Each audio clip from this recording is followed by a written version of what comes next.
नमस्कार, स्वागत है आपका उत्तराखंड खबरनामा न्यूज़ में।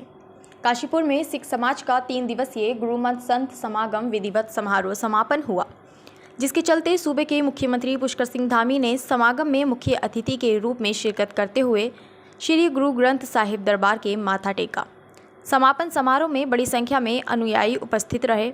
3 दिवसीय कार्यक्रम में अकाल तख्त अमृतसर के जत्थेदार सहित सिख धर्म के प्रचारक, रागी, डाडी व कीर्तन जत्थे सहित धर्म प्रचारक शामिल रहे। वहीं प्रदेश के पुष्कर सिंह धामी ने लंगर स्थल पर जाकर सेवा की तथा प्रसाद चखा। आपको बताते चलें कि संघ गुरु उपदेश सिंह उदासीन उत्तर प्रदेश व उत्तराखंड के संत समाज की अध्यक्षता में आयोजित इस संत समागम का मुख्य उद्देश्य है खालसा पंथ की स्थापना की 325 वर्ष पूर्ण होने पर खालसा की विशेषताएं, खालसा के रहन सहन के बारे में अवगत कराना। वहीं खालसा पंथ की स्थापना किन परिस्थितियों में और क्यों की गई, इसके बारे में भी समागम में जानकारी दी गई। वहीं पुष्कर सिंह धामी ने कहा कि ये सिख खालसा पंथ की स्थापना के 325वें स्मरण दिवस पर संत समागम हो रहा है। ये बहुत ऐतिहासिक है। वह निश्चित रूप से हमारे सिख गुरुओं के द्वारा, भारत के गुरुओं के द्वारा जो अपने पंथ की तथा देश, धर्म व संस्कृति की रक्षा के लिए अपने प्राणों का बलिदान किया तथा अपने जीवन को लगाया, तभी वह महान हुए। उन सब का स्मरण आने वाली पीढ़ियाँ करें। उसके लिए इस प्रकार के संत समागम भावी विरासत को सौंपने के लिए सबसे अच्छा माध्यम है। मैं उनका धन्यवाद व बधाई देता हूँ जिन्होंने इस समागम का आयोजन किया। ऐसे अवसर पर हम संकल्प लेते हैं कि हमारे धर्मगुरु, हमारे सिख पंथ गुरु नानक जी से लेकर दशमेश तक, गुरु गोविंद जी तक, उन्होंने धर्म की रक्षा के लिए, सबकी शांति, सद्भावना, प्रेम के लिए संदेश व प्रेरणा हमको दी।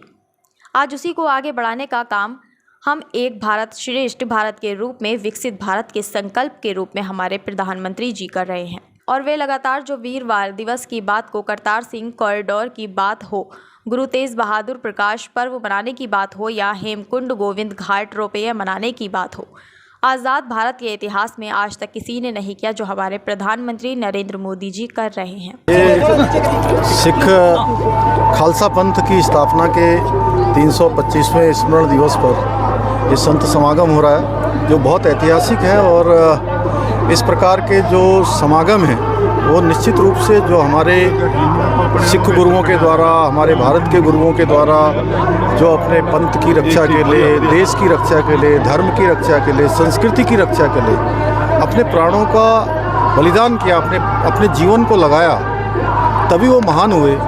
उन सब का स्मरण आने वाली पीढ़ियाँ करें।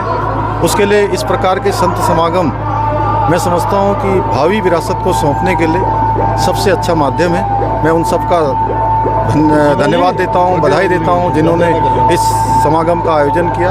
ऐसे अवसर पर हम संकल्प लेते हैं कि हमारे धर्मगुरु, हमारे सिख पंथ गुरु नानक जी से लेकर दशमेश तक, गुरु गोविंद सिंह जी तक, उन्होंने धर्म की रक्षा के लिए, सबकी शांति के लिए, सद्भावना के लिए, प्रेम के लिए जो संदेश हमको दिया, जो प्रेरणा दी, आज उसी को आगे बढ़ाने का काम एक भारत श्रेष्ठ भारत के रूप में, विकसित भारत के संकल्प के रूप में हमारे प्रधानमंत्री जी कर रहे हैं। और लगातार चाहे वो वीर बाल दिवस की बात हो, करतार सिंह कॉरिडोर की बात हो या गुरु तेग बहादुर प्रकाश पर्व मनाने की बात हो, इस प्रकार के जो आयोजन हुए हैं, या हेमकुंड गोविंद घाट रोपवे बनाने की बात हो, आज़ाद भारत के इतिहास में किसी प्रधानमंत्री ने इतना नहीं किया जितना आज हमारे प्रधानमंत्री मोदी जी कर रहे हैं।